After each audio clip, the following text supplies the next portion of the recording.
नमस्कार दोस्तों। आनंदीबाई रावरानी कला वाणिज्य विज्ञान महाविद्यालय वैभववाड़ी।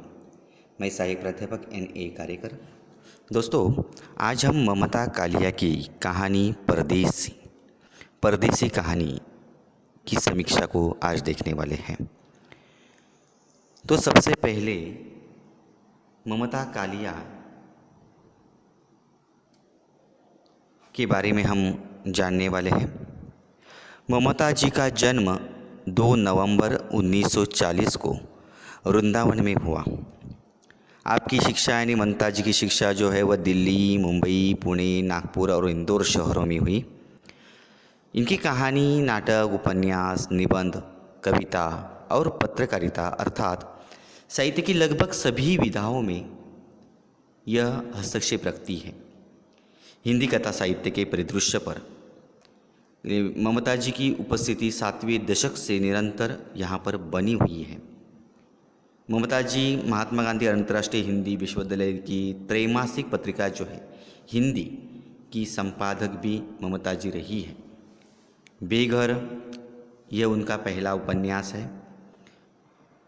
ममता जी की अन्य पुस्तकें जो है उनमें नरक दर नरक, दुखम सुखम, सपनों की होम डिलीवरी, छुटकारा, उसका यौवन, मुखौटा, जांच हमारी जारी है, सीट नवंबर 6, निर्मोही, प्रतिदिन, थोड़ा सा, प्रगतिशील, खांटी, घरेलू औरत, कितने प्रश्न करूं, 50 कविताएं और आप न बदलेंगे एकांकी संग्रह उनका है, जो 2 खंडों में अब तक की संपूर्ण कहानियाँ ममता कालिया की कहानियाँ शीर्षक से यहाँ प्रकाशित है। उनको जो सम्मान जो प्राप्त हुए है उसमें व्यास सम्मान सहित कई राष्ट्रीय अन्य सम्मान और पुरस्कार उन्हें प्राप्त किए गए, उससे उनको नवाजा गया है। तो ममता जी की कहानी जो है वह परदेश कहानी है। यह परदेसी कहानी जो है उसका कथासार किस प्रकार का है, तो देखो, ममता कालिया की कहानियों में अपने देश की सोंधी मिट्टी से जहाँ लगाव दिखाई देता है वही आपसी प्रेम की खुशबू भी है। यह प्रस्तुत कहानी परदेसी भी इसी पृष्ठभूमि पर आधारित है। अमरजीत अपने पति नीरद के साथ इलाहाबाद में रहती है। उसे याद है कि वह दिन जब पंजाब के लखपत कोट में वह रहती थी, जहां उसके दोनों भाइयों की नौकरियां लगी, शादियां हुई। पहले नीरज भी कपूरथला कॉलेज में लेक्चरर था। उधर दोनों भाई कनाडा में स्थापित होकर नौकरी करने लगे और नीरज को इलाहाबाद यूनिवर्सिटी में नौकरी मिल गई। एक दिन नीरज को यहाँ इलाहाबाद में कनाडा से डॉक्टर रिचर्ड के घूमने आने की सूचना मिल गई। वह उनके भाई के परिवार से दोस्त के रूप में जुड़ा है। इलाहाबाद में रिचर्ड की मेहमान नवाजी की तैयारी की जाती है। गंदगी, मच्छर, छिपकली हटाने के उपाय किए जाते हैं। घर के सामान करीने से लेकर लगाए जाते हैं। घर भर के कबाड़ पड़छती पर डाल दिए जाते हैं। बिस्तर पर फोम का मोटा गद्दा, दीवारों पर पिकासो और विंसी की तस्वीरें, नया टर्किश तौलिया, विदेशी बाथरूम स्लीपर्स, नया जग आदि से सुसज्जित घर है। रिचर्ड को भारत में खजुराहो और सारनाथ जाने का आरक्षण करवाया जाता है। रिचर्ड नीरज के परिवार की मेहमान नवाजी से खुश हो जाता है। उसे बहुत अपनापन महसूस होता है। हाँ, वहाँ के अपनापन से नीरज की पत्नी जब कहती है कि यहाँ की गड़बड़ियाँ भी कभी नहीं भूल पाओगे, तब वह कहता है कि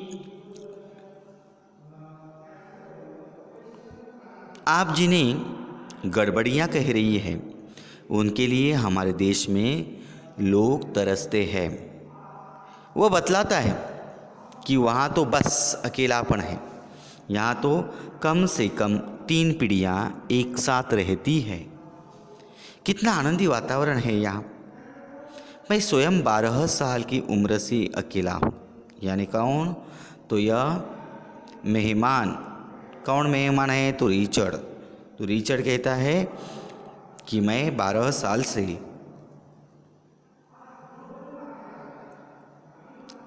अकेला हूँ, माँ बाप में तलाक हो गया था। रिचर्ड बताता है कि यह सुख हमारे लिए दुर्लभ है। ऐसा दृश्य देखिए, मुझे बरसों साल या बरसों हो गए कि बच्चों के माँ बाप अपने माँ बाप के सामने आज्ञाकारी बालक बच्चे बन जाए। ये बहुत बड़ी बात है यहाँ भारत में। नीरज को अपने पर नाज होता है। उसे पता था कि रोटी के लिए कोई अपनी मिट्टी नहीं छोड़ता। जो शोहरत बदनामी मिलती है यही मिले। 7 समंदर पार चला गया तो कौन सुनेगा मेरी आवाज़। रिचर्ड जीवन भर के लिए शिक्षित कर गया। वह अलमस्त परदेसी सिर्फ सैलानी नहीं था। तो दोस्तों, एक परदेसी जो है रिचर्ड जैसा, जो भारत में की गई मेहमान नवाजी से बहुत खुश हो जाता है और उसे अपनी परंपरा के अनुसार वहाँ का पाश्चात्य वातावरण किस तरह का है और उस वातावरण से वह ऊब जाता है। और यहाँ जब वह आ जाता है और वह यह सारी मेहमान नवाजी जब देखता है तो वह बहुत खुश हो जाता है। उसे लगता है कि ऐसी मेहमान नवाजी हमारे देश में नहीं होती है, वहाँ नहीं होती है। यहाँ 3 पीढ़ियाँ एक साथ रहती है, खुश मिजाज से वह रहती है, एक दूसरों के प्रति उनका आदर है और इसी से वह बहुत खुश हो जाता है। और अंत में वह कहता है कि जीवन भर के लिए आपने मुझे शिक्षित कर दिया। दोस्तों, यहाँ तक हमने इस कहानी का सारांश देख लिया है। अगले वीडियो के जरिए हम इस कहानी का वाचन करेंगे ताकि आप इसे ज़्यादा समझने की कोशिश करेंगे।